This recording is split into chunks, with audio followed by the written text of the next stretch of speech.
Good morning all of you. अब तक 18 students live हो चुके हैं।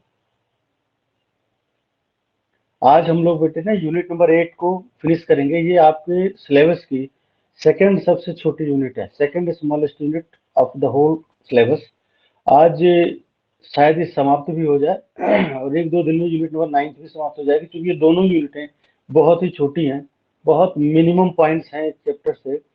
कोविड-19 में मोस्टली सारी चीज़ें काट दी गई थी इसमें। तो आइए बुक मैं आपके सामने लाइव कर रहा हूँ बेटा, और क्लास शुरू करते हैं।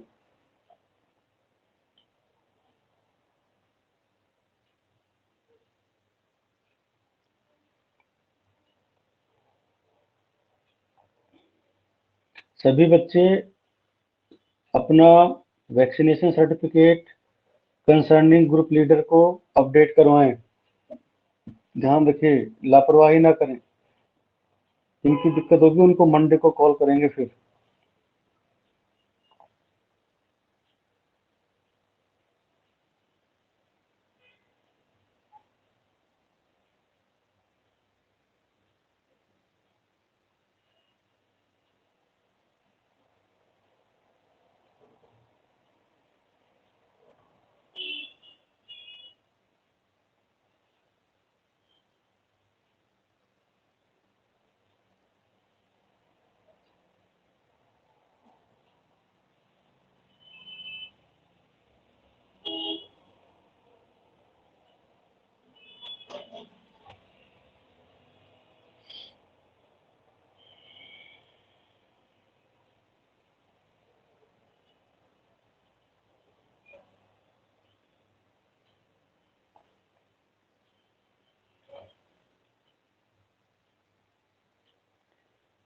बेटा बुक सभी के सामने प्रॉपर दिख रही है? एवरीवन बताना बेटे। Sir yes sir. बेटा चलिए शुरू करते हैं। इसमें से बुक से कुछ खास पॉइंट है। एक बच्चा सिलेबस ओपन करके रख ले। कोई भी स्टूडेंट सिलेबस ओपन करके रखे, जिससे कोई पॉइंट मिस ना हो जो सिलेबस के अकॉर्डिंग है। तो आइए शुरू करते हैं। सबसे पहले, इससे पहले कि हम लोग अपना सिलेबस कंटिन्यू करें, कुछ इंट्रोडक्टरी पॉइंट है उसको सीख लें, जिससे कि पढ़ने में आसानी रहे। तो आइए शुरू करते हैं। सबसे पहले फिलहाल जो हम 5 पॉइंट आपके सामने वाले हैं, ये 5 पॉइंट्स आपके सिलेबस का जो है वैसे हिस्सा तो नहीं होते, बट ये बेसिक्स हैं। बिना बेसिक के जाने हम आगे नहीं बढ़ पाएंगे।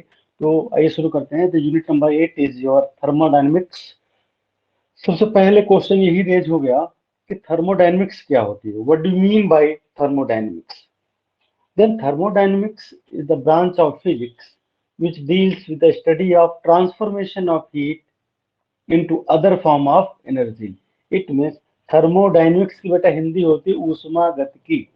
अर्थात थर्मोडायनेमिक्स फिजिक्स की वो ब्रांच है जिसमें हम ये स्टडी करते हैं कि हीट को एक फॉर्म से दूसरे फॉर्म में कैसे कन्वर्ट करेंगे। How heat is convert one form of energy to another form of energy and vice versa. तो फिजिक्स की उस ब्रांच का नाम है thermodynamics. Once again, thermodynamics is the branch of physics which deals with the study of transformation of heat into other form of energy and vice versa. तो सबसे पहले हमने ये सीखा कि हमारा ये जो चैप्टर है थर्मोडायनेमिक्स, ये है क्या। अब हम बात करेंगे कि थर्मोडायनेमिकल सिस्टम क्या होता है। इससे पहले कि हम स्टडी करें थर्मोडायनेमिक्स पर, तो थर्मोडायनेमिकल सिस्टम है क्या, इसके बारे में जानना आवश्यक है। Thermodynamical system is an assembly of an extremely large number of particles. Particle में कौन कौन सी चीजें समाहित हो सकती है? Atoms and molecule. Such system exist in any one form with solid, liquid, gas and in combination of two or more states. मतलब ये कि जो थर्मोडायनेमिकल सिस्टम है वो वास्तव में होता क्या है। Thermodynamical system is a such type of system that represent assembly of large number of particles or molecules.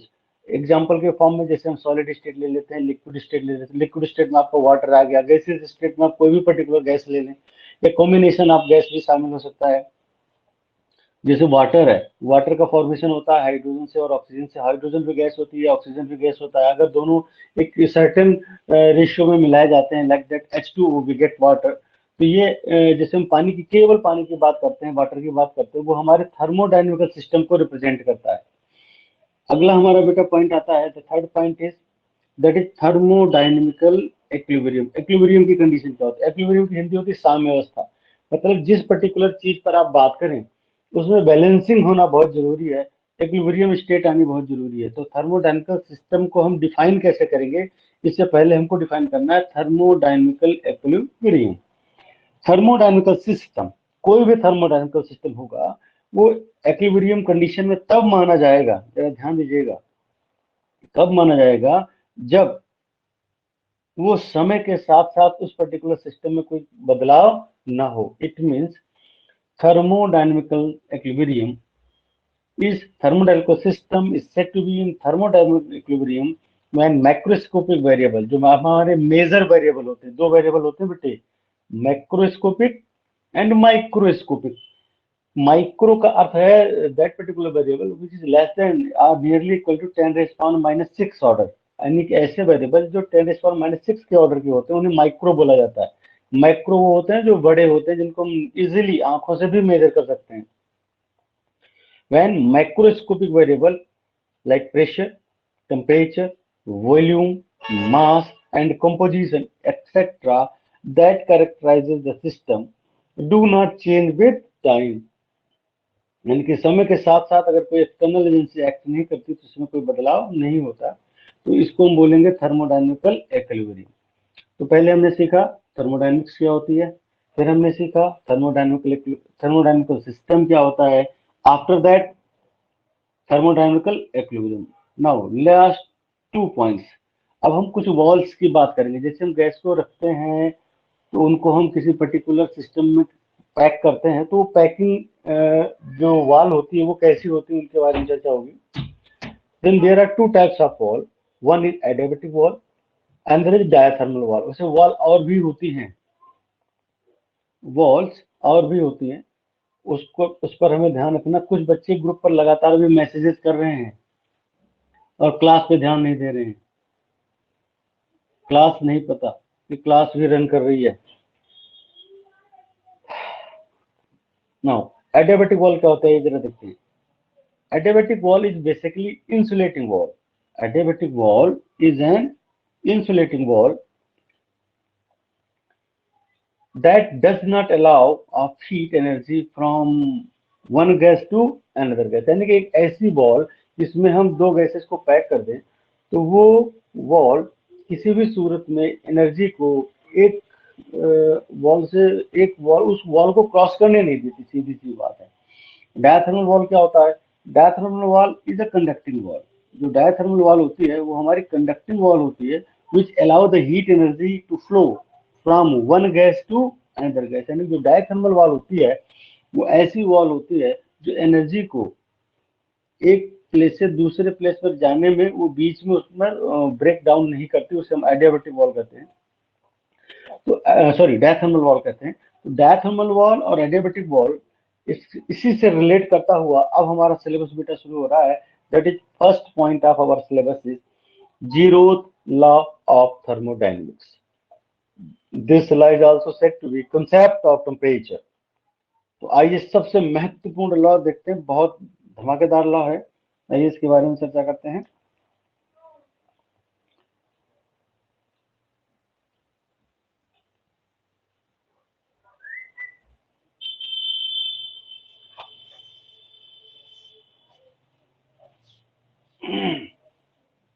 Now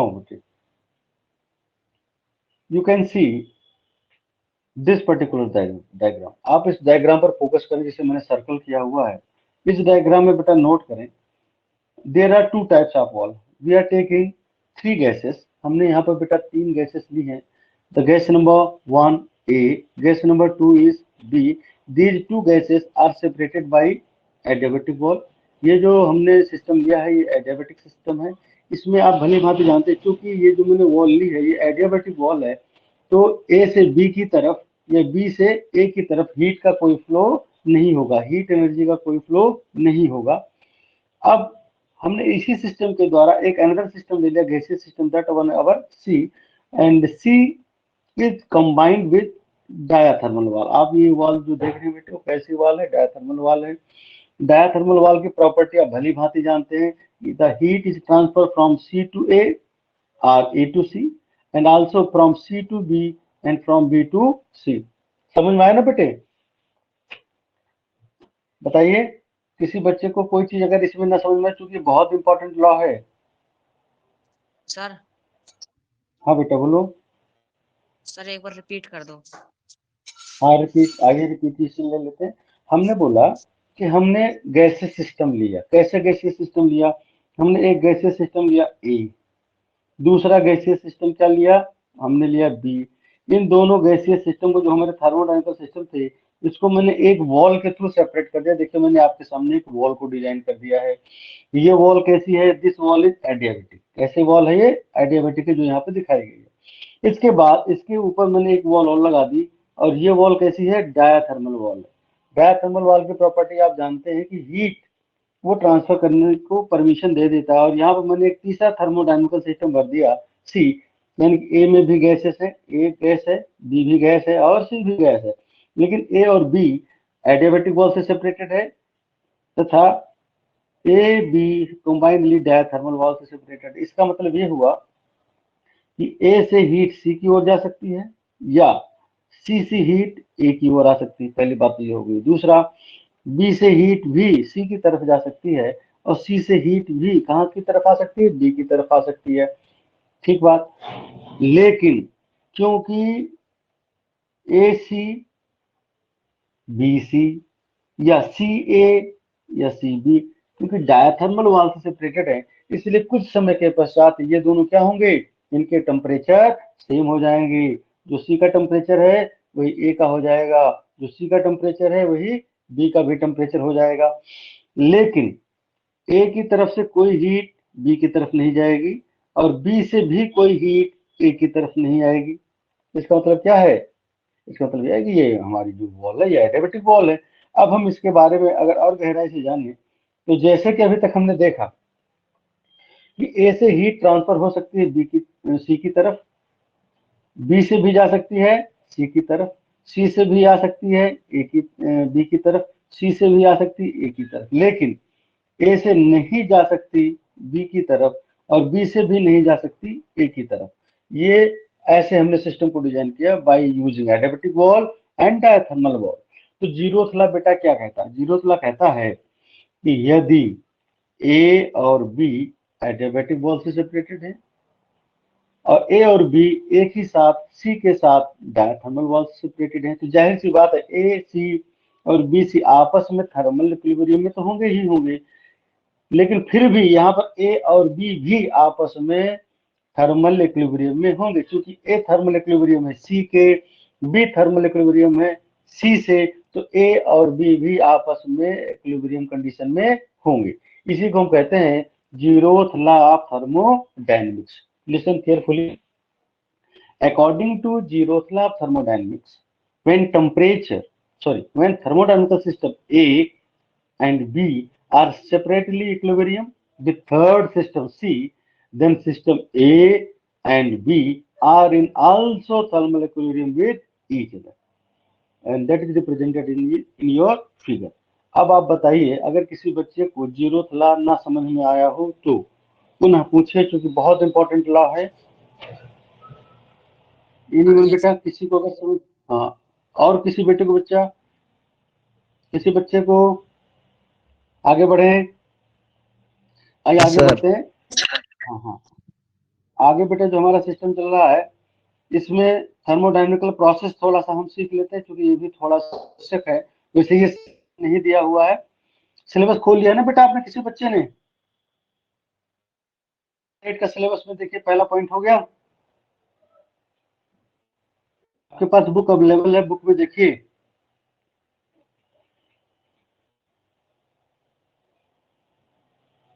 हो गया सर।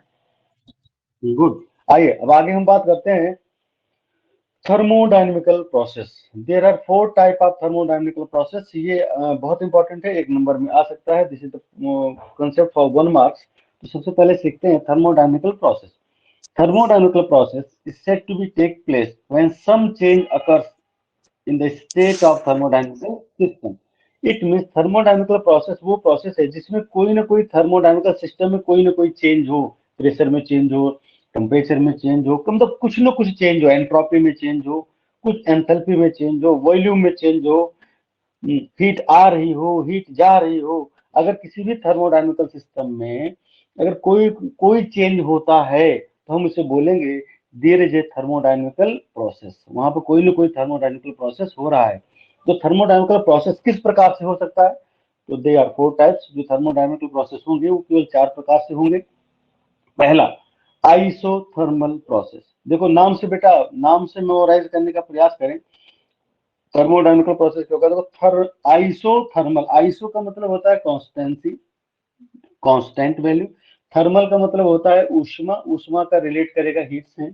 तो आइसोथर्मल का मतलब हो गया कि that particular process which take place at constant temperature, यानी ऐसा प्रोसेस जो हो लेकिन उस प्रोसेस के होने में टेम्परेचर क्या हो?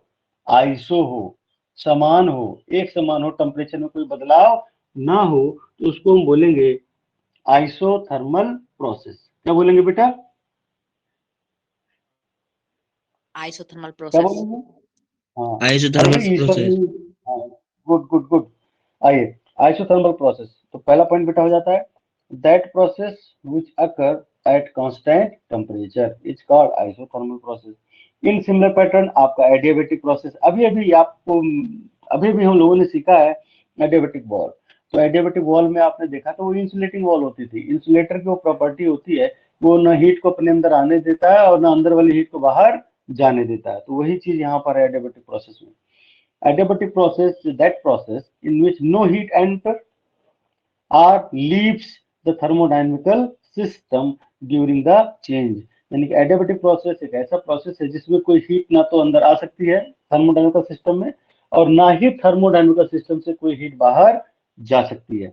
ये ऐसा कोई प्रोसेस होता है उसे हम बोलेंगे एडियाबेटिक प्रोसेस। ध्यान रखिएगा, अगर constant temperature then that process is said to be isothermal process.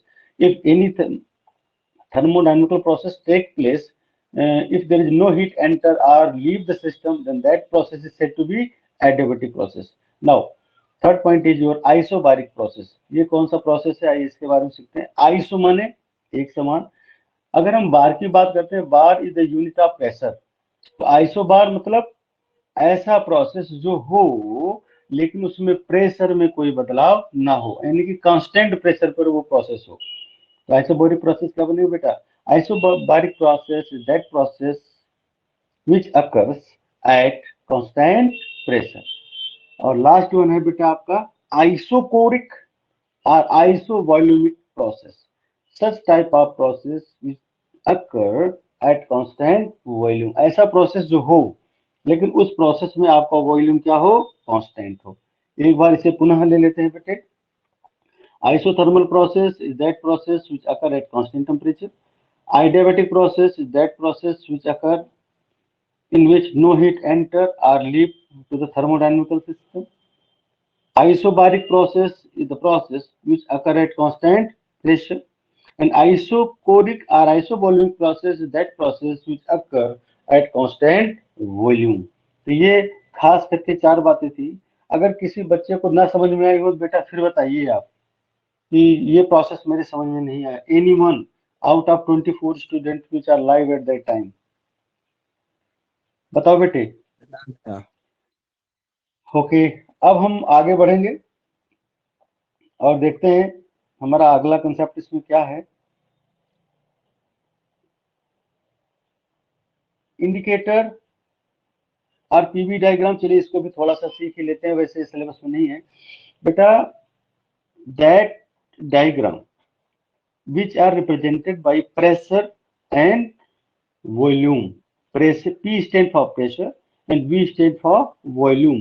Y variation of, यानी ऐसा पर्टिकुलर प्रोसेस जिसमें प्रेशर और वॉल्यूम का क्या हो? वेरिएशन हो। उसे हम पीवी ग्राफ कहते हैं या इंडिकेटर डायग्राम कहते हैं। वैसे सिलेबस में नहीं है लेकिन थोड़ा सा जान लीजिए, क्योंकि केमिस्ट्री का भी ये पार्ट है तो केमिस्ट्री में भी यूज में आएगा। मनीष सर आपको बताएंगे बहुत गहराई के साथ, लेकिन फिजिक्स में थोड़ा सा टच है, वो हमको देखना ही है। और अब ये जो पॉइंट्स हैं ये हमारे सारे समाप्त हो चुके हैं। बेसिकली ये जो पॉइंट है, अब अगला हम पॉइंट देखते हैं कि हमारा अगला पॉइंट क्या है सिलेबस का। जरा जिस बच्चे ने सिलेबस खोला हो वो जरा देखिए अगला पॉइंट क्या है बेटे। Heat work and internal energy, sir. Heat and Heat work heat and internal energy, ठीक है देखते हैं। हम्म,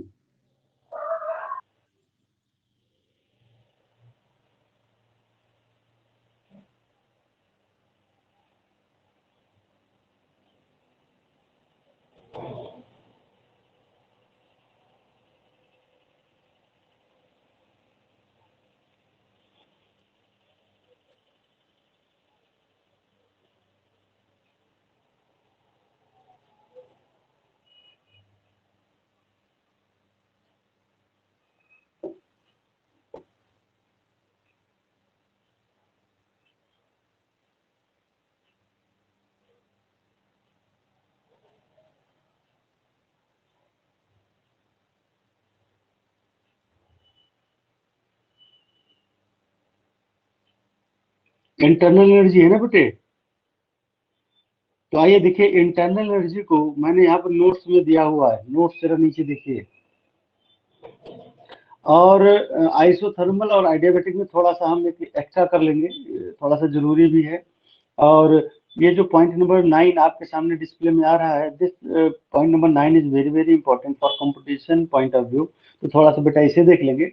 और अगला जो हमारा छोटा सा पॉइंट है इंटरनल एनर्जी, वो मैंने डाला हुआ, उसको भी हम यहाँ पर देख लेंगे। तो आइए सबसे पहले सिलेबस का पॉइंट उठाते हैं, इंटरनल एनर्जी। ये इंटरनल एनर्जी क्या होती है, आपको बेटा मेमोराइज होगा कि पिछले लेक्चर में हमने इंटरनल एनर्जी से रिलेट करता हुआ आपसे बात करी हुई थी कि इंटरनल एनर्जी की अगर हम बात करते हैं तो बेसिकली इंटरनल एनर्जी कहीं ना कहीं टेम्परेचर को रिप्रेजेंट करता है। और टेम्परेचर का जो रिप्रेजेंट होता है वो जाहिर सी बात है टेम्परेचर वहीं पर रेज करेगा जहां पर मोशन होता है। बिना मोशन के टेम्परेचर नहीं पैदा हो सकता, थर्मल वाइब्रेशन होती ही होती है। तो आइए जरा देखते हैं, internal energy is basically represented by you. Internal energy of a system is the total energy possessed by the system due to molecular motion and its molecular configuration। अर्थात इंटरनल एनर्जी वो एनर्जी है जो किसी भी particular system के अंदर होती है, उसके मॉलिक्यूलर मोशन के कारण और मॉलिक्यूलर कॉन्फ़िगरेशन के कारण। It means internal energy U is the sum of U K plus U P, U K plus U P, जो मैंने दिखाएगा तो ध्यान रखिएगा। Internal energy of a system is the total energy, or you can say the net energy by the system due to molecular motion and molecular configuration। I hope समझ में आ गया होगा बेटा दो चीजें, molecular motion and molecular configuration. Molecular motion क्या है, molecular motion का अर्थ होता है मूव करना, गति करना। और मॉलिक्यूलर कॉन्फ़िगरेशन क्या होता है, उसकी शेप से भी बहुत सारी चीजें पैदा होती हैं। और आइए अब हम थोड़ा सा पॉइंट नंबर 9 की तरफ बढ़ते हैं, जो कि हमें रिप्रेजेंट करता है comparison between isothermal and adiabatic changes. ये आइसोथर्मल और एडियाबैटिक जो चेंज होते हैं, अभी हमने आपको बताया, आइसोथर्मल यानी कि टेम्परेचर कांस्टेंट हो, एडियाबैटिक कोई हीट ना अंदर आ सके ना कोई हीट बाहर जा सके। तो इसके 8 पॉइंट मैंने दिए हैं। ये कॉम्पिटेटिव पॉइंट है बेटे, बहुत ज्यादा आते हैं एक नंबर में, तो थोड़ा सा क्यों ना देख लिया जाए। थोड़ा सा एक्स्ट्रा पढ़ लेंगे तो नुकसान नहीं होगा, कम में ही नुकसान होता है। तो आइए number 1, the first point in which you can compare the isothermal change and adiabatic change. Number 1, temperature remain constant. Isothermal में टेम्परेचर क्या होगा, कांस्टेंट होगा। एडियाबैटिक चेंज में मैंने आपसे कहा ना तो कोई हीट अंदर आ सकती है ना कोई बाहर जा सकती है। It means heat remain constant. Isothermal change में क्या है, टेम्परेचर रिमेन कांस्टेंट, जबकि एडियाबैटिक चेंज में क्या होगा, your heat remains constant. Second point, isothermal change में thermally conducting to surrounding, isothermal जो चेंज होता है उसमें वो कंडक्टिंग होता है, उसका जो सरफेस होता है वो कंडक्टिंग वॉल होती है, जबकि एडियाबेटिक वॉल में आपको याद होगा मैंने कहा था एडियाबेटिक वॉल होती है insulating wall from surrounding. It means second point is in isothermal change the thermally conducting to surrounding, while in adiabatic change thermally insulating from the surroundings. Isothermal change occur slowly while change occur suddenly. Isothermal जो change होता है बेटा वो हमेशा धीरे धीरे होगा, adiabatic जब भी चेंज होता है वो अचानक होता है, सडनली चेंज होता है। इंटरनल एनर्जी जब भी आइसोथर्मल चेंज होगा उसमें जो इंटरनल एनर्जी होती है वो कांस्टेंट होगी, इसीलिए धीरे धीरे होता है। जब कोई भी चीज बहुत धीरे धीरे होता है, इजिली होता है, तो उसमें इंटरनल एनर्जी हमेशा कांस्टेंट होती है। और अगर ध्यान रखिए कोई भी चीज अगर सडन होता है, सडन चेंज होता है, तो उसकी इंटरनल एनर्जी क्या होती है, जीरो नहीं हो सकती। तो वही मैंने लिखा है internal energy you remains constant because the process occur very very slowly, while in case of adiabatic change internal energy change, internal energy क्या होगा, चेंज होगा, that is not equal to zero, वो जीरो नहीं होगा, उसमें changes आएंगे ही आएंगे। Fifth point, specific heat becomes infinite in case of isothermal change, while in case of adiabatic change specific heat becomes zero। बेटा चूंकि आप समझ रहे हैं मैंने स्पेसिफिक हीट वाला आपका केस कराया था, delta Q equal to M S delta T, याद करिए मैं आपको लिखकर दिखा देता हूँ। मैंने आपको एक फार्मूला कराया था, Q equal to M S delta T, जहां से मैंने बोला था कि एस इक्वल टू क्या बनेगा, क्यू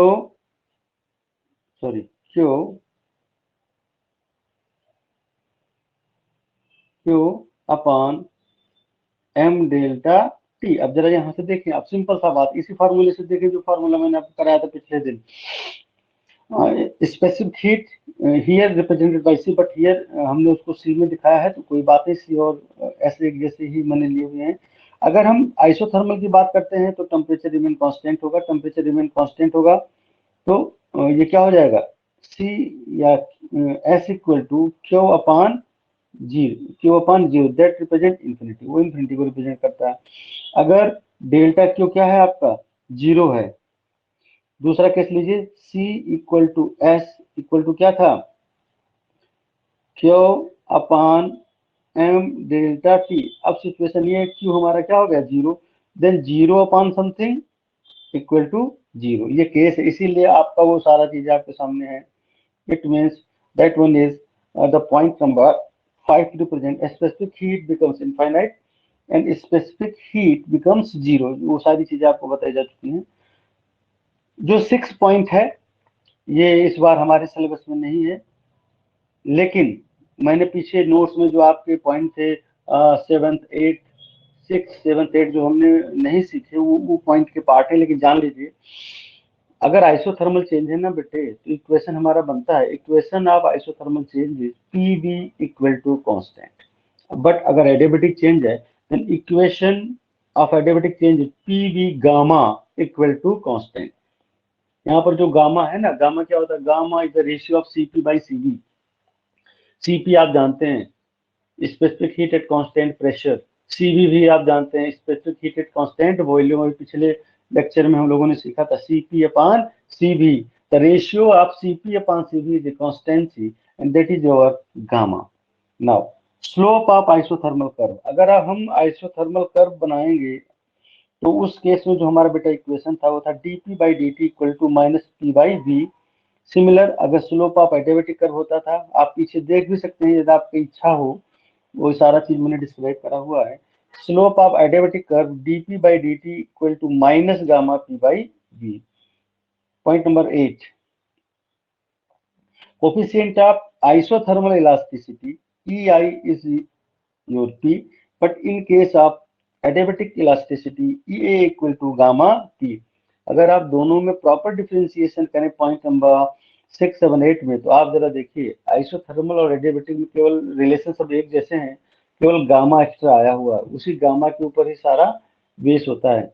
गामा अलग अलग होता है, आपको याद होगा मैंने आपको सिखाया भी था गामा की क्या क्या वैल्यूज होती हैं। मोनोएटॉमिक गैस के लिए डाई एटॉमिक गैस के लिए CpCv के मान अलग होते थे, याद करिए। फिर जो हमारा ट्राई एटॉमिक गैसेस थे उसके हमने 2 पार्ट किए थे, कीप मेमोराइजिंग। कौन कौन से पार्ट थे? Linear and non linear. तो उसमें ये सारी चीजें बेटा हमने आपको बतलाई थी। अगर हम अगले पॉइंट के बारे में बात करें तो आइए जरा सा अगला पॉइंट देखते हैं। अगला पॉइंट हमारा फिर सिलेबस से आ गया है, first law of thermodynamics. First law of thermodynamics, isothermal process, adiabatic process, isochoric process, ये सारे बेटा जो प्रोसेसेस हैं ये सब इसी से रिलेट करेंगे और ये हमारा पूरा पॉइंट सारा सिलेबस में शामिल है। तो आइए शुरू करते हैं। Our next point is first law of thermodynamics. Thermodynamics का पहला नियम ये क्या होता है? आप सभी जानते हो फर्स्ट लॉ ऑफ थर्मोडायनेमिक्स में कोई नया कुछ नहीं है। ये क्या है? देखिए, अगर आप किसी भी मशीन को एनर्जी ना दें तो क्या वो काम करेगी? बताइए भाई, कोई भी बच्चा बताओ। अगर हम कोई मशीन से हमें काम लेना है, अगर हम उसको एनर्जी नहीं देंगे तो क्या वो काम करेगी? No, sir. नहीं करेगी। No, दूसरी sir. बात, अगर आपको पानी भरना है ऊपर वाली टंकी में तो आपको मोटर को इलेक्ट्रिक एनर्जी तो देनी ही पड़ेगी। इलेक्ट्रिक एनर्जी देंगे तभी मोटर चलेगा, मोटर चलेगा तो टंकी में पानी भरेगा। सिंपल सा कंसेप्ट है। ये बात है या नहीं, बताइए। Sir. वही। Yes, sir. First law of thermodynamics क्या कहता है? फर्स्ट लॉ ऑफ थर्मोडायनेमिक्स कहता है it is impossible to get work from any self acting machine without giving an equivalent amount of energy to the machine. अर्थात किसी machine से कार्य करना तब तक इम्पॉसिबल है, किसी भी सेल्फ एक्टिंग मशीन से आप काम नहीं करवा सकते जब तक कि जितना आपको काम करवाना है उतनी एनर्जी आप उसे ना दे दें। मोटरसाइकिल है आपके पास, सेल्फ एक्टिंग मशीन है, उससे कहते भैया चल हमें धतीर से पलवल की तरफ जाना है, जब पलवल से दिल्ली की तरफ जाना तो जाएगी? बिल्कुल नहीं जाएगी जब तक आप उसमें उतने ही अमाउंट का पेट्रोल ना डलवाएं। ये चली जाएगी भाई कहने से? चली जाएगी क्या? नहीं No, जाएगी। sir. हाँ, वही है। हाँ बिल्कुल वही है। तो आइए हम आगे बढ़ते हैं। Let delta Q is the small amount of heat energy supplied to the system. dW is the small amount of work done by the system. du small change in the internal energy. Then according to the principle of conservation of energy, the total heat given by U, that is dQ, equal to change in internal energy plus a small amount of work done. It means dQ equal to du plus dw. ये बहुत important relation है, याद रखिएगा, बहुत ज्यादा पूछा भी जाता है। dQ equal to du plus dw। अर्थात हमने माना कि जैसे ये हमारा थर्मोडायनेमिकल सिस्टम है, इससे हमको काम करवाना है, कोई भी काम करवाना है। हमने अगर सपोज इसको dQ अमाउंट की हीट दिया, कितनी हीट दिया? dQ अमाउंट हीट दिया, तो ये सिस्टम जैसे हीट इसमें जाएगी तो इसमें थोड़ा सा चेंज आएगा। दैट चेंज इज से du। इंटरनल एनर्जी में क्या आएगा? बदलाव आएगा। इंटरनल एनर्जी थर्मोडायनेमिकल सिस्टम की जो इंटरनल एनर्जी उसमें क्या आएगा? बदलाव आएगा। हमने माना वो बदलाव क्या है? du। और उस बदलाव के बाद ये सिस्टम वर्क परफॉर्म करेगा। और वर्क कितना करेगा? ये dw। तो आपकी जो dq एनर्जी थी वो कितने रूपों में खर्च हो गई? 2 रूपों में खर्च हो गई। कौन कौन से रूप में? du plus dw। So the formula is dq equal to du plus dw। तो ये आपका पहला रिलेशन, ये आपका पहला रिलेशन हो गया, dq equal to du plus dw। I hope समझ में आ गया होगा। Yes, sir. Yes, sir. आगे चलते हैं। गुड गुड, आगे चलते हैं। अब इसी पर थोड़ा सा कंसेप्ट गहराई से सीखते हैं, देखते हैं क्या आता है। पॉजिटिविटी नेगेटिविटी की भी हम थोड़ा चर्चा कर लें। नोट 1, नोट 2 और बाद में हम नोट 3 पर आएंगे। नोट 1 देखिए, heat supply to the system. अगर बेटा ध्यान दीजिएगा, अगर आप किसी भी सिस्टम को हीट सप्लाई करते हैं, देते हैं, तो आपको मैंने पहले भी कहा था देने वाला हमेशा क्या होता है? पॉजिटिव। और अगर कोई चीज आप ड्रॉ करते हैं तो ड्रॉ करना हमेशा क्या होता है? निगेटिव। अगर आप किसी से लेते हैं कोई चीज नेगेटिविटी रिप्रेजेंट करता है तो ध्यान रखिएगा heat supply to the system is taken as positive and when you heat drawn from the system that heat is taken as negative। ये थोड़ा सा एक प्रकार का सिस्टम था डायरेक्शनल जिसे आपको पता होना चाहिए। साइन कन्वेंशन है एक प्रकार से आप कह सकते हैं दूसरे शब्दों में। Second point, zeroth law of thermodynamics, एक नंबर में पूछा जाता है, कई बार आया हुआ है। Zeroth law of thermodynamics is the concept of temperature. अगर हम जीरोथ लॉ की बात करते हैं तो आपने देखा था अगर ए सी के साथ थर्मल इक्विलिब्रियम में है, बी सी के साथ थर्मल इक्विलिब्रियम में है, तो निश्चित रूप से ए बी के साथ थर्मल इक्विलिब्रियम में होगा। जिस प्रकार से वो तीनों गैस एडियाबैटिक वॉल और डायथर्मल वॉल से सेपरेट किए गए थे। तो जो जीरोथ लॉ है वो कंसेप्ट ऑफ टेम्परेचर पर बेस्ड है। लेकिन फर्स्ट लॉ पर अगर आप आइए तो जरा देखिए डी क्यू, अगर हम फर्स्ट लॉ की बात करते हैं डी क्यू क्या है, हीट एनर्जी। डी यू की बात करो, ये क्या है, इंटरनल एनर्जी। ये क्या है, डी डब्ल्यू क्या है, वर्क। तो डी क्यू भी एनर्जी है, डी यू भी एनर्जी है, डी डब्ल्यू भी क्या है, आपकी एनर्जी है। It means your first law of thermodynamics introduce the concept of internal energy. तो जो हमारा फर्स्ट लॉ है वो किस कंसेप्ट पर बेस्ड है, बोलो बेटा। The zeroth law of thermodynamics based on the concept of temperature, and first law of thermodynamics based on the concept of internal energy। देखो आपके सामने नोट 2 में मेंशन है, zeroth law of thermodynamics is the concept of temperature only, while first law of thermodynamics introduced the concept of internal energy। तो ये चीज हमें proper way में ध्यान रखना है। आगे चलते हैं। आगे हमारा आ जाता है अगला point, note 3, application of first law of thermodynamics. जो हमारा फर्स्ट लॉ ऑफ थर्मोडायनेमिक्स है उसी से रिलेटेड हमारे जो एप्लीकेशन है, 5 एप्लीकेशन आइए शुरू करते हैं। इनको बेटा ध्यान से समझना, ये भी पूछ लिए जाते हैं एक नंबर में, 2 नंबर में डिस्कशन में। तो आइए जरा देखते हैं isothermal process. We know the first law that D Q equal to D U plus D W. अब इसी लॉ को हमें अपने नियमों के अनुसार लगाना था। जरा देखते हैं आइसोथर्मल प्रोसेस। जब बेटा हमने आपसे कही थी, अभी तक कई बार मैं आपको बता चुका हूं, अगर कोई प्रोसेस होगा वो आइसोथर्मली होगा तो उसमें जो चेंजिंग टेम्परेचर हमेशा क्या होगा, कांस्टेंट होगा। अगर टेम्परेचर कांस्टेंट है तो इंटरनल एनर्जी उसकी क्या होगी, सिंपल सी बात है।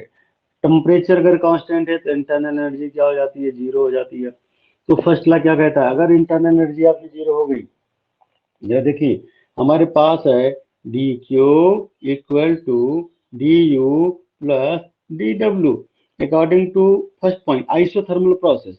इन isothermal process D T delta T equal to zero, so D U equal to zero, ये हमारा क्या हो जाएगा, zero. So D Q equal to D W, D Q equal to हमारा क्या बन जाएगा, डी डब्ल्यू। अर्थात कंसेप्ट क्या दिखा रहा है, कंसेप्ट दिखा रहा है कि heat supplied in an isothermal process is used to do work, entirely used to do work।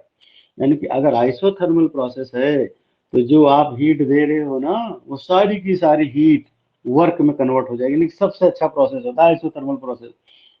अच्छा अगली हम बात करें, जरा देखिए एडियाबैटिक प्रोसेस की। एडियाबैटिक प्रोसेस में मैंने आपसे कहा था ऐसा प्रोसेस जिसमें ना हीट आ सके ना हीट बाहर जा सके, यानी कि डी क्यू जीरो हो जाएगा। अगर बेटा डी क्यू ही जीरो हो गया तो देखिए फर्स्ट लॉ क्या कहता है, इफ डी क्यू जीरो, आइए जरा देखिए, the law is D Q equal to D U plus D W. अगर ये हमारा जीरो हो जाता है then D U equal to minus D W, यानी कि जो इंटरनल एनर्जी है वो नेगेटिव वर्क डन को रिप्रेजेंट करती है। किसको रिप्रेजेंट करती है, बोलो भाई, किसको रिप्रेजेंट करेगी, इन दिस केस हाँ negative work done, represent negative work done. तो वही देखो सेकंड पॉइंट में लिखा है, in case of adiabatic process the internal energy of a system would decrease and the gas will be cooled. यानी कि adiabatic process में इंटरनल एनर्जी सिस्टम की क्या हो जाएगी, घट जाएगी और वो जो गैस है ना, गैस वो ठंडी हो जाएगी। जो थर्मोडायनेमिकल सिस्टम जो कि गैस के फॉर्म में है वो आपका कूलिंग इफेक्ट शो करेगा, ठंडापन दिखाएगा। आगे के चलते हैं। अगला हमारा पॉइंट है आइसोकोरिक प्रोसेस। आइसोकोरिक प्रोसेस में आइए जरा देखते हैं ये क्या है और इसमें सिस्टमेटिक चेंजेस क्या क्या हैं। ये देखते हैं isochoric process, such type of process which occur at constant volume. मैंने अभी भी आपको समझाया था आइसोकोरिक और आइसोवॉल्यूमिक एक ही प्रोसेस है। अगर आइसोकोरिक है तो DW का फॉर्मूला आप जानते हैं, प्रेशर इनटू वॉल्यूम क्या होता है, वर्क डन। अगर आपका वॉल्यूम में कोई चेंज नहीं है तो आपका नेट वर्क डन क्या हो जाता है, 0 हो जाता है।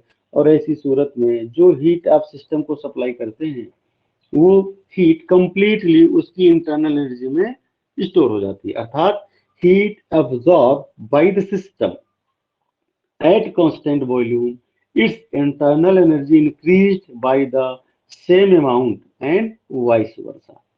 अगली हम बात करते हैं बेटे साइक्लिक प्रोसेस की। अवर fourth process is our cyclic process.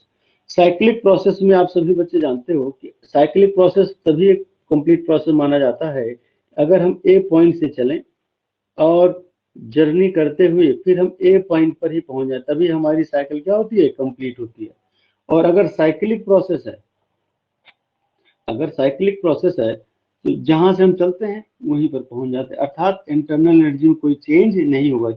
माना कि इंटरनल एनर्जी पहले सिस्टम की माना एक्स थी और फिर बढ़ गई, फिर घट गई, फिर भी एक्स आ गई, तो जहां से चले वहीं पर, there is no change in the internal energy. अगर इंटरनल एनर्जी में चेंज नहीं आया इसका मतलब है जो आपने हीट दिया वो हीट कंप्लीटली वर्क डन में खर्च हो गई। अर्थात जो हमारा कौन वाला प्रोसेस था, जरा याद करिए, जो हमारा पहला वाला प्रोसेस था आइसोथर्मल प्रोसेस और साइक्लिक प्रोसेस सिमिलर है, इनके फार्मूले सेम है। डी क्यू इक्वल टू, जरा देखिए आइसोथर्मल प्रोसेस में क्या है, D Q equal to DW। और अगर आप आगे बढ़ते हैं तो साइक्लिक प्रोसेस में भी क्या है, D Q equal to DW, यानी कि दोनों केसेस सेम है बेटी। net work done in cyclic process is exactly equal to the amount of heat energy transferred. अगला हमारा जो प्रोसेस है ये उसकी बात करते हैं। Next process is our next process is melting process. आइए शुरू करते हैं भाई, ये कौन सी बोला melting process. When solid melts into the liquid its volume remain constant. अगर आइस है या सॉलिड है, सॉलिड मेल्ट करेगा तो क्या उसका वॉल्यूम में बदलाव आएगा, बिल्कुल नहीं बदलाव आएगा, क्योंकि वॉल्यूम में चेंज थोड़ी होता है। फिर ऐसी सूरत में dV there is no change in the volume, में बेटा चेंज नहीं है। तो आप फर्स्ट लॉ आप जानते हैं क्या है, फर्स्ट लॉ होता है dQ equal to du plus dW। dQ का फार्मूला क्या होता है, ml। हमने ml क्यों यूज करा, क्योंकि L होता है लेटेंट हीट और यहाँ पर आपका स्टेट चेंज की कंडीशन आ रही है। आपका पर्टिकुलर सब्सटेंस सॉलिड से कहाँ ट्रांसफर हो रहा है, लिक्विड में ट्रांसफर हो रहा है। ऐसी सूरत में DU और PW में क्या चेंजेस होंगे, आप सभी जान रहे हो कि अगर DV 0 हो गया तो ये क्वांटिटी आपकी क्या कर जाएगी, 0 हो जाएगी। सो DU इक्वल टू क्या हो जाएगा आपका, DU इक्वल टू क्या हो जाएगा, DQ, या DU इक्वल टू क्या हो जाएगा, DQ आपको क्या होता है, ml। मैंने आपको पढ़ाया था लेटेंट हीट वाला कंसेप्ट। तो DQ आपको क्या हो जाएगा, DU आपको क्या हो जाएगा, ml। वही चीज देखो यहाँ पर आई हुई है, DU equal to the ml। Here L is the latent heat of the substance. L क्या है, latent heat of the substance. इस यहाँ तक की प्रोसेसेस में अगर किसी बच्चे को कोई दिक्कत है तो बताओ। अभी तक हम लोगों ने जो सीखा, किसी बच्चे को कोई प्रॉब्लम है तो बेटा बताइए। No sir. सबको प्रॉपर क्लियर है, सबको समझ में आ गया ना बेटा। आगे बढ़े हम, आगे बढ़े। पेज नंबर 6 ये लेना है, ये हैंग कर जा रहा है सिस्टम।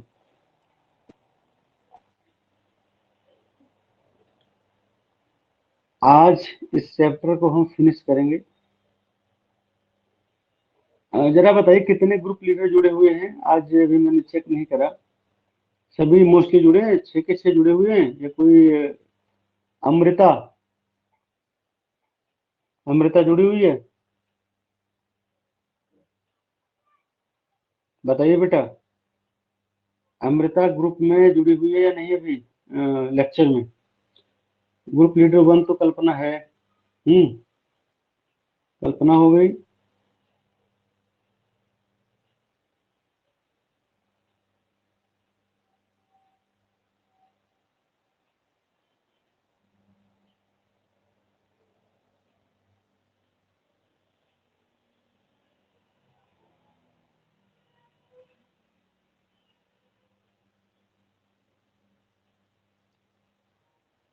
बेटा किसी के पास सिलेबस है क्या? सिलेबस है, जरा देखिए क्या। एज आई थिंक शायद ये पूरा हो चुका है। कोई रह तो नहीं गया? शायद सेकंड लॉ रह गया।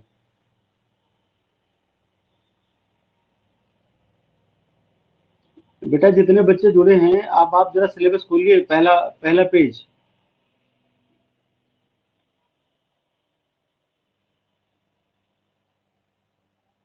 खुला?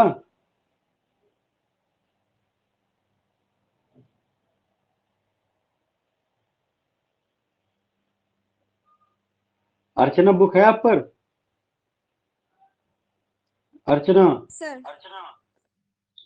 बेटा बुक ओपन करिए और आप मुझे बताइए, जो पहला पेज है आपकी बुक का, उसमें जरा सर थर्मोडायनेमिक्स वाला सेकंड सेगमेंट लॉ ऑफ खोलिए। थर्मोडायनेमिक्स अभी ये एंड रह गया ना? Reversible and reversible process, heat engine हाँ, and refrigerator. Heat engine, heat engine refrigerator भी है? Yes sir. जी, तो आइए फिर शुरू करते। फिर तो आज नहीं होगा, यही तो सबसे बड़े पॉइंट इसके। तो सबसे पहले हम पीछे चलते हैं।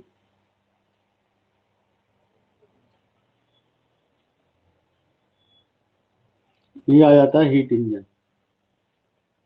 अच्छा, जो रिवर्सिबल प्रोसेस होता है, रिवर्सिबल प्रोसेस का मतलब होता है जैसे लिक्विड से हम क्या बनाते हैं? सॉलिड। सॉलिड से क्या बनाते हैं? लिक्विड। तो ये कैसा प्रोसेस है? रिवर्सिबल या इरिवर्सिबल? बताइए सभी। रिवर्सिबल। रिवर्सिबल प्रोसेस है। लेकिन यदि हम कपूर को बर्न कर दें, तो हमने कैम्फर लिया, कैम्फर में आग लगा देते हैं, तो कैम्फर डायरेक्ट क्या हो जाता है? वेपोराइज हो जाता है। इस प्रोसेस को सब्लिमेशन बोला जाता है, सब्लिमेशन बोला जाता है। और बहुत सारी ऐसी चीजें होती हैं जिसे हम रिवर्ट नहीं कर सकते, या रिवर्ट कर सकते हैं। बहुत सारे ऐसे प्रोसेस होते हैं जिसे हम रिवर्ट नहीं कर सकते। जो प्रोसेस दोनों दिशाओं में होते हैं उसे हम रिवर्सिबल कहते हैं, और जो प्रोसेस केवल एक ही डायरेक्शन में होता है उसे हम इरिवर्सिबल प्रोसेस कहते हैं। तो ये तो हो गया प्रोसेसेस का। अब अगला हमारा पॉइंट आता है, जैसे कि इसने कहा कि हमारे यहाँ हीट इंजन भी है और रेफ्रिजरेटर भी है, यही बात तो है ना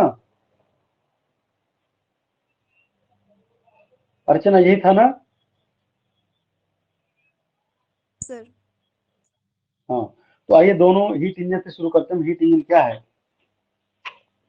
heat engine is a device which convert heat energy into mechanical energy. ध्यान रखिएगा, जो हीट इंजन है बेटा, हीट इंजन का ठीक उल्टा आपका रेफ्रिजरेटर होता है। हीट इंजन का ठीक उल्टा, फोकस करिएगा, हीट इंजन का ठीक उल्टा आपका क्या होता है? रेफ्रिजरेटर। यस। आइए अब हम इसके बारे में अध्ययन शुरू कर लेते हैं फटाफट। बहुत important topic, very very important topic of the day. Concentrate everyone. शुरू करते हैं। Heat engine, there are three segments you can see in the diagram as represented by me in the screen. Look the figure 8.5। सभी बच्चे चित्र संख्या 8.5 पर focus करेंगे। Voice command मेरी रहेगी, चित्र पर फोकस करें। There are three things in case of heat engine. The first one is at higher temperature, that is said to be source. Another, working substance, and your last one is our sink at lowest temperature T2। यानी कि heat engine में तीन चीजें बेटा होती हैं, source, working substance and sink. Source क्या होता है? Source of heat at higher temperature. Source हमेशा हायर टेम्परेचर पर होता है, देखिए हमने इसलिए बुक में इसको रेड कलर में दिखाया हुआ है।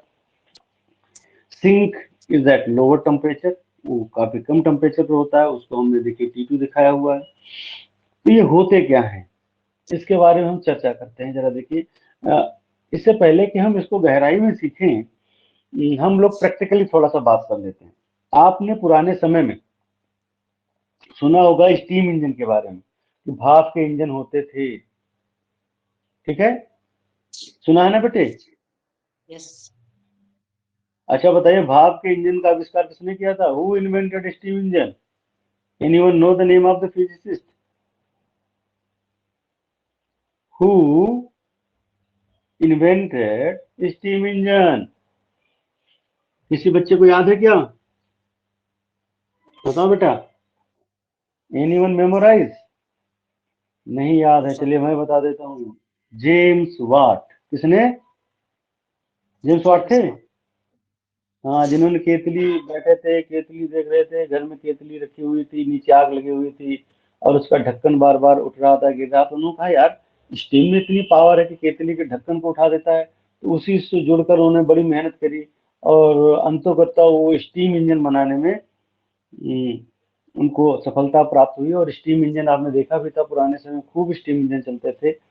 देखा नहीं होगा, सुना होगा, टेलीविजन में देखा होगा, फिल्मों में देखा होगा।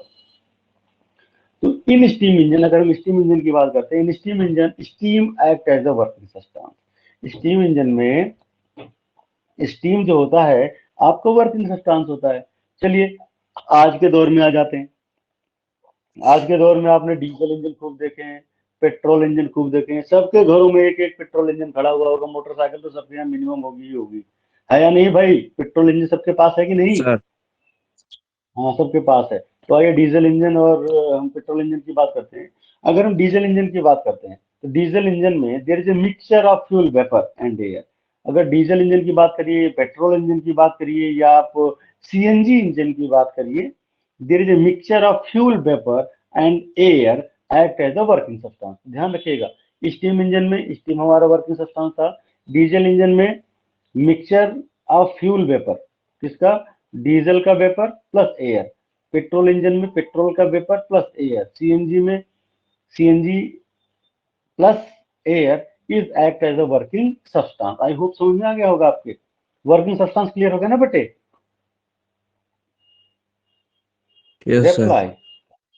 Yes, sir.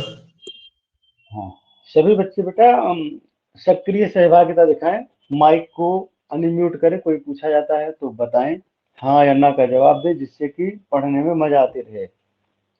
और इस समय बताइए आपकी क्लास में 61 स्टूडेंट हैं और ऑनलाइन आज 21 बैठे हुए हैं, यानी कि 40 बच्चे गोल हैं, वो बाद में देखेंगे।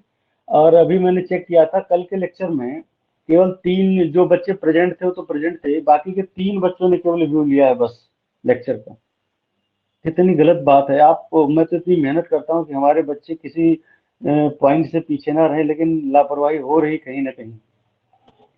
चलिए मिलते हैं, फिर बात करेंगे इन सारी चीज़ों पर, लापरवाही क्यों हो रही, कैसे हो रही है। तो बेटा आइए शुरू करते हैं, सभी बच्चे फोकस करेंगे। सपोज सभी बच्चे बेटा फिगर पे ध्यान दें, जो मैं बोल रहा हूँ उसको फिगर से मैच करें।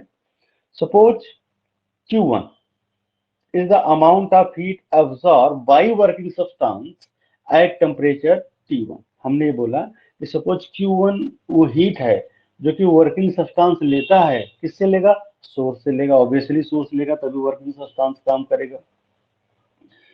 करेगा। Net work done by the working substance in one cycle, suppose capital W। यानी कि वर्किंग सब्सटेंस ने Q1 अमाउंट की हीट सोर्स से लिया, W वर्क किया, जाहिर सी बात है कुछ ना कुछ उसकी हीट बच जाएगी। जो हीट बच गई वो उसने सिंक को, यानी कि लोअर टेम्परेचर पर ट्रांसफर कर दिया। This is the whole concept. Then net work done, net heat absorb by the working substance. Working substance ने W काम करने के लिए कितनी हीट लिया, माना कि Q1 लिया, Q2 उसने सोर्स सिंक को वापस कर दिया, तो काम कितना किया, Q1 minus Q2, that is represented in equation number 1। आप जरा इस पर फोकस करें, इस इक्वेशन पर। Net amount of heat absorb by the working substance dq equal to Q1 minus Q2। As in one cycle working substance return to its initial state, then the change in internal energy becomes zero। क्योंकि आप सभी जानते हो अगर हम जहां से चलते हैं वहीं पर पहुंच जाते हैं तो इंटरनल एनर्जी आपकी क्या होती है, जीरो। अभी हमने पीछे सीखा था। देन आइए फॉर्मूले पाते हैं, d Q equal to D U plus D W. Internal energy आपका क्या हो गया, जीरो हो गया। So D Q equal to D W और W equal to Q1 minus Q2। For example, तो अब आप जरा देखिए हमारे पास नेटवर्क क्या गया, एक बार मैं इसे आपको प्रॉपर वे में समझा देता हूँ। देखिए बेटे, हमारे पास फॉर्मूला है D Q equal to D U plus D W. जो भी हमारा काम हुआ, हमने हीट लिया, काम किया, रेस्ट को फिर हमने कहाँ दे दिया, सिंक को दे दिया, फिर हम इनिशियल स्टेट पर आ गए। जब हम इनिशियल स्टेट में आते हैं तो चेंज इन इंटरनल एनर्जी क्या होती है बेटा, जीरो होती है। तो डी क्यू इक्वल टू क्या होगा हमारा, डी डब्ल्यू हो गया। और डी क्यू है क्या, Q1 आपने लिया था heat, minus Q2 equal to D W. ये हमारा वर्क है, यही हमारा फॉर्मूले में आया हुआ है, यानी कि net work done equal to D Q plus D W. For example, जरा एग्जाम्पल पर फोकस करें सभी बच्चे। For example, working substance of a system, for example motorcycle, is an cylinder in a moving piston. Motorcycle की अगर हम बात करते हैं उसमें सिलेंडर होता है, उसमें पिस्टन लगा होता है, पिस्टन मूव करता रहता है। This piston transfer mechanical energy to the wheel of the vehicle via shaft. Motorcycle में मैकेनिकल एनर्जी जो होती है वो व्हील को ट्रांसफर कर दिया जाता है। अब हम अगली बात करेंगे जो इंपॉर्टेंट है, इसमें न्यूमेरिकल भी आता है, थर्मल इफिशियंसी। थर्मल इफिशियंसी क्या होता है, efficiency of heat engine is defined as the ratio of net work done per cycle by the engine to the total amount of heat absorbed by the working substance। आप भी ये जानते हो कि अगर आपकी मोटरसाइकिल की एफिशिएंसी आपको निकालना तो आप कहते भैया कितने किलोमीटर चली और उस किलोमीटर की चलने के एवरेज में हमने कितना पेट्रोल डाला, उसी से आप माइलेज निकालते हैं। एक किलोमीटर में एक लीटर में कितने किलोमीटर चली। वैसे ही आप इसका थर्मल एफिशिएंसी निकालेंगे कि कितना कार्य हुआ और उस कार्य को करने में कितनी हीट खर्चा हुई, यानी कि ईटा is the thermal efficiency of heat engine represented by the ratio of net work done to the heat absorbed per cycle by the working substance। So eta equal to W upon Q1। W अभी आपने निकाला था, क्या था, Q1 minus Q2 upon Q1, या ईटा equal to आप ले सकते हैं 1 माइनस Q2 अपॉन Q1। अगर बेटा हम इसको टेम्परेचर के फॉर्म में लाना चाहें तो Q2 किसके इक्विवेलेंट है, Q2 T2 के इक्विवेलेंट है, Q1 किसके इक्विवेलेंट है, T1 के इक्विवेलेंट है। तो आपके पास यही फॉर्मूला देखो आ गया, eta equal to 1 minus Q2 upon Q1 equal to 1 minus T2 upon T1। This is the formula of thermal efficiency of heat engine। The next point is, जो हमारा अगला पॉइंट है वो इस बात को रिप्रेजेंट करता है, what are types of heat engine। तो आइए, वैसे ये सिलेबस का पार्ट नहीं है क्योंकि टाइप्स ऑफ हीट इंजन के बारे में भी अर्चना ने नहीं बताया, कोई सिलेबस में नहीं है, तो लेकिन फिर भी सीख ही लेते हैं, थोड़ा सा क्या एक्स्ट्रा जाएगा। और फिर थोड़ी देर में हम इस चैप्टर का लास्ट पॉइंट करेंगे और ये यूनिट समाप्त हो जाएगी। 24 बच्चे जुड़े थे, बाकी बच्चों को बहुत सारा काम आ गया, वो जा चुके हैं, इस समय 19 बचे हुए हैं। ठीक है, नोट कर रहा हूँ भाई सारी चीजें। Okay, types of heat engine की हम बात करते हैं। टाइप्स ऑफ हीट इंजन में बेटे, हीट इंजन दो प्रकार के होते हैं, एक होता है एक्सटर्नल कंबशन इंजन, दूसरा होता है इंटरनल कंबशन इंजन। एक्सटर्नल में क्या होता है, एक्सटर्नल वो इंजन होते हैं जिसमें बेसिकली आप ये समझ लीजिए कि जो बर्निंग होती है वो मेन इंजन के बाहर होती है। जो हीट की, जो आपकी फ्यूल की बर्निंग होती है वो हीट इंजन के क्या होती है, बाहर होती है। उसे हम एक्सटर्नल कंबशन कहते हैं। कंबशन का मतलब होता है दहन, बाहर दहन होता है फ्यूल का। और इंटरनल कंबशन में अंदर दहन होता है, जैसे कि आपकी मोटरसाइकिल है, कार है, उसमें सारा अंदर होता है। और एक्सटर्नल में जैसे आपका वही था स्टीम इंजन, स्टीम इंजन में बाहर बर्निंग होती है और वहां से हीट ले जाकर हम इंजन को देते हैं with the help of pipe. वही देखो बेटा मैंने लिखा हुआ है एक्सटर्नल कंबशन इंजन के बारे में, देखिए लिखा है इन such a engine heat is produced by burning of the fuel in a chamber outside of the main body of the engine। यानी कि जो फ्यूल की बर्निंग होती है वो मेन इंजन से क्या होती है, बाहर होती है। और उदाहरण के तौर पर देखो मैंने लिखा है जैसे steam engine is the best example. और इसकी बेटा जो हीट इंजन की इफिशियंसी होती है वो थोड़ा सा देख लीजिए कितनी होती है, 12% टू 16% होती है। जबकि अगर हम इंटरनल कंबशन इंजन की बात करते हैं, in such a engine heat is produced by the burning of fuel in a chamber inside. देखो मैंने इनसाइड को और आउटसाइड को इसलिए अंडरलाइन किया हुआ है, inside of the main body of the engine. Petrol diesel is an internal combustion engine, practically engine 26% इसकी इफिशियंसी होती है और डीजल इंजन की इफिशियंसी आप देख सकते हैं 40% होती है। इसलिए डीजल इंजन आपके महंगे आते हैं तुलना में पेट्रोल इंजन के, क्योंकि डीजल इंजन की इफिशियंसी क्या होती है, ज्यादा होती है। आगे की हम बेटा बात करें, अब हमारा लास्ट टॉपिक, इस यूनिट का लास्ट टॉपिक। आज मुझे पता है मैंने काम भी ज्यादा दिया है, एक एक यूनिट में जो पॉइंट है वो ज्यादा है, आपको ठीक से मेहनत करनी पड़ेगी। और क्योंकि आपको मेहनत ज्यादा करनी पड़ेगी इसीलिए मैं ये सोच रहा हूँ कि कल की क्लास आपकी, मैं ऑनलाइन क्लास जो है लाइव क्लास वो ऑफ रखूंगा, जिससे कि बेटा आप आज, कल और संडे को 3 दिन, आज कौन सा डे हो गया, फ्राइडे, सैटरडे एंड संडे, इन तीनों दिनों में बेटा आप यूनिट नंबर 8 तक का काम अपनी फेयर कॉपी पर सभी बच्चे कंप्लीट कर लेंगे। लापरवाही नहीं करना है, मैं फिर बता रहा हूँ, लापरवाही नहीं करना है, ढंग से बेटा काम करना है। आप सभी बच्चे समझदार हैं, लापरवाही नहीं करेंगे, खूब मेहनत करिए। आइए आज का इस यूनिट का लास्ट पॉइंट, और इसके बाद हम मिलेंगे मंडे को। मंडे को भी बेटा आपकी क्लास ऑफ रहेगी, लगातार कई दिन हो गए। मंडे को हम बुलाएंगे उन बच्चों को जो जिनकी वैक्सीनेशन किन्हीं कारणों से नहीं हुई, उनसे सारी बातें पूछी जाएंगी। इसलिए आज तो क्लास आपकी हो रही है बेटा, कल यानी कि Saturday, Sunday as well as Monday, Monday तक आपकी क्लास ऑफ रहेगी। ट्यूसडे को पुनः कंटिन्यू करेंगे, ठीक है ना बेटा। और मैं अभी ऑनलाइन जो क्लास टीचमेंट में आपको दिख रही है उसको मैं ऑफ कर दूंगा, ट्यूसडे से ही आपको क्लास लाइव दिखेगी, उसमें नजर आ जाएगा आपको। आप सभी बच्चे देख लेते हो ना टीचमेंट पे क्लास कब कब रन करेंगी, आपको टाइम दिखता होगा सभी बच्चों को, दिखता है Yes, ना। sir.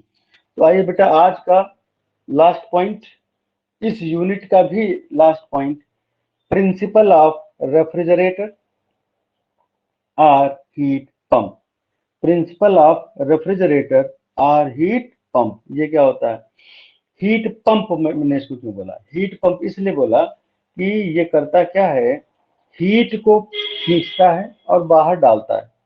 हीट को क्या करता है, पंप करता है, हीट गर्मी को पंप करके ठंडे में डाल देता है, यानी कि ठीक उल्टा।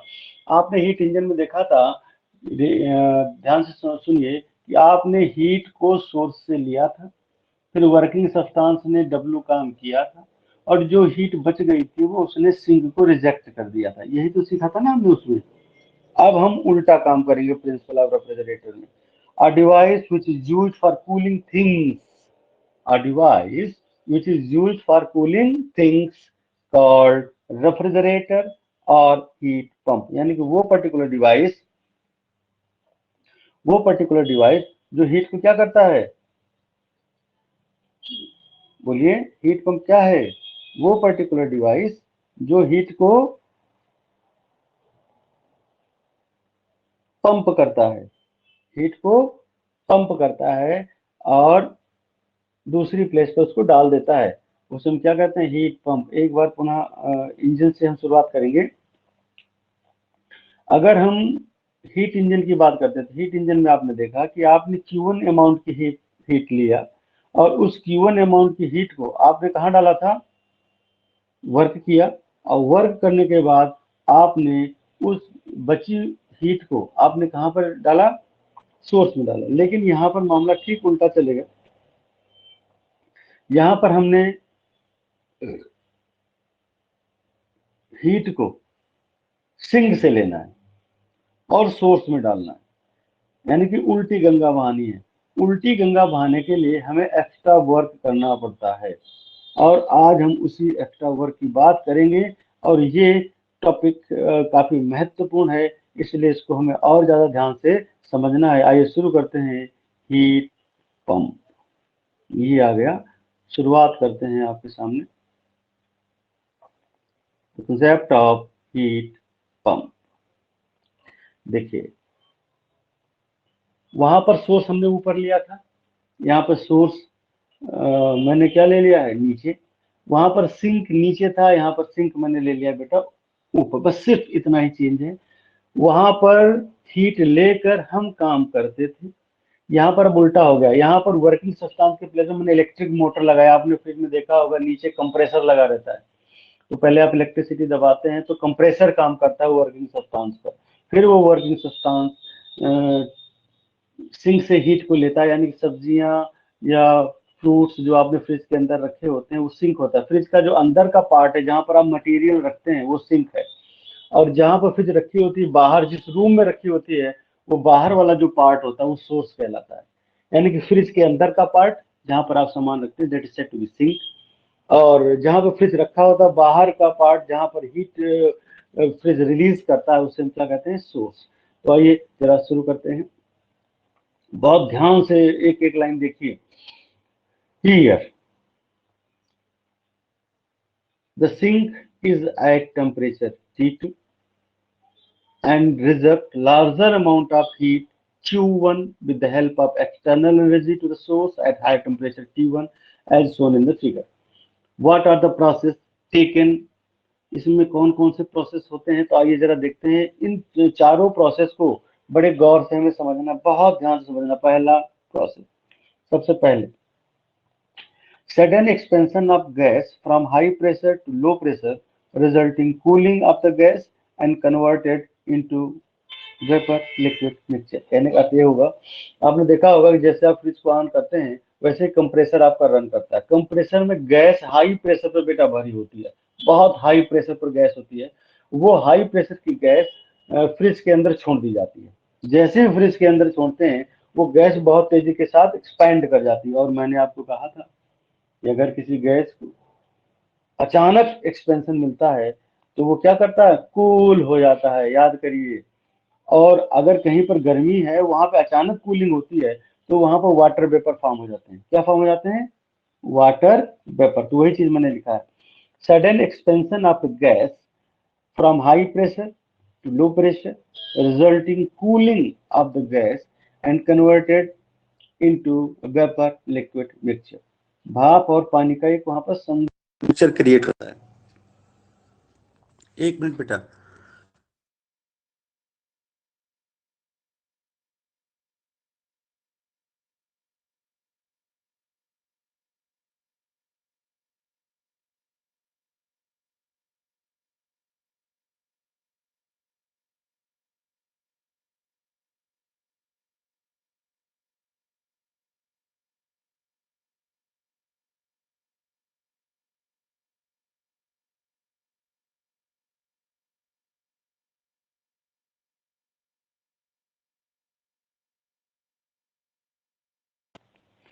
सेकंड पॉइंट बेटे, दिस मिक्सचर, फोकस बेटा, सभी बच्चे बहुत ध्यान दो। This mixture absorb heat from the region to be cooled and get converted into vapour. ये मिक्सचर जो है ना, हीट को क्या करेगा, जैसे कि आपने वहां पे सब्जी रखी हुई, किसी भी प्रकार की कोई सब्जी रखी हुई है, उस सब्जी पे फैल जाएगा, उसको ठंडा करेगा। ठंडा करने से जो हीट होगी वो सीधा वेपर में कन्वर्ट हो जाएगी from engine get to be cooled. और थर्ड स्टेप में, पहला स्टेप में क्या था, पहले स्टेप में sudden expansion of gas cause cooling and converted into water vapor liquid mixture. Second step में क्या हुआ, mixture absorb the heat from the region to be cooled and get converted into vapor. Third step में the vapour gate heated, जो उसमें आपने भाप डाली थी वो क्या हो जाएगी, थोड़ा सा गर्म होगी. The vapour gate heated on the system and supply to the electric motor. Hold on please. Hello.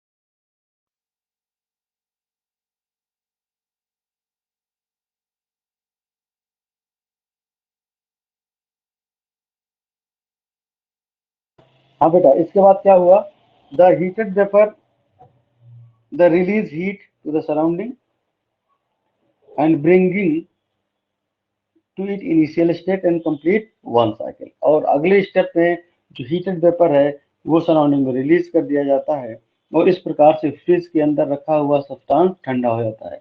यही प्रोसेस दोबारा चलता है, फिर यही प्रोसेस तीसरी बार चलता है. ये मतलब ये प्रोसेस चलता रहता है और आपके फ्रिज के अंदर रखी हुई वस्तुएं क्या हो जाती है, ठंडी हो जाती है. इस प्रकार से क्या हुआ, this is a cyclic change. Then delta U and then first form of thermodynamics. अगर हम वो थर्मोडायनेमिक्स का पहला बेटा नियम लगाते हैं, then you can see D Q equal to D U plus D W. D Q क्या है, Q two minus Q one equal to W. तो हमारे पास फार्मूला आ गया W equal to Q one minus Q two. ये formula बिल्कुल वैसे ही है जैसे पहले आया था. वहां पर हम इफिशियंसी निकालते थे, यहाँ पर हमें परफॉर्मेंस निकालनी है. क्या निकालनी है बेटा, परफॉर्मेंस. तो ये परफॉर्मेंस देखते हैं. Coefficient of performance of refrigerator is defined as the ratio of quantity of heat Q2 remove per cycle to the energy spent per cycle. आपने कितनी हीट रिमूव करी और उसके तुलना में कितनी एनर्जी स्पेंड हुई. सो बेटा beta equal to heat remove Q2 upon energy spend W. So beta equal to Q2 upon Q1 minus Q2. और इसी ये बेटा टेम्परेचर के भी इक्विवेलेंट होते हैं. Q2 T2 के इक्विवेलेंट होता है, Q1 T1 के इक्विवेलेंट होता है, Q2 T2 के इक्विवेलेंट होता है. तो इसको आप दूसरे रूप में भी लिख सकते हैं T2 upon T1 minus T2. इस प्रकार से ये बेटा चैप्टर फिनिश हुआ. आपके पास पूरा समय है इस चैप्टर को कंप्लीट करने का. सेकंड लॉ ऑफ थर्मोडायनेमिक्स बच रहा है, ये जरा से इसको देख लेते काम करें. Last point, second law of thermodynamics. 16 बच्चे सारे गोल. It is impossible to design a self-acting machine unaided by an external agency which would transfer heat from a body at lower temperature to another body at higher temperature. यानी कि second law जो है वो Clausius से हमने लिया है. इन्होंने कहा कि it is impossible to design self acting machine. ये इम्पॉसिबल है किसी सेल्फ एक्टिंग मशीन को डिजाइन करना जब तक उसे हम कोई एनर्जी ना दें, which would transfer heat from a body at lower temperature to another body at higher temperature. यानी कि लोअर टेम्परेचर से हायर टेम्परेचर की ओर एनर्जी नहीं भेजी जा सकती जब तक हम उसको एक्सटर्नल वर्क या एक्सटर्नल एनर्जी ना दें. This is all about your thermodynamics. अगर कोई चीज बेटा कम समझ में आई हो तो आप क्लासरूम में भी पूछ सकते हैं और इस लेक्चर को आप दोबारा भी देख सकते हैं. तो अब आज का लेक्चर हम बेटा ऑफ कर रहे हैं. ओके,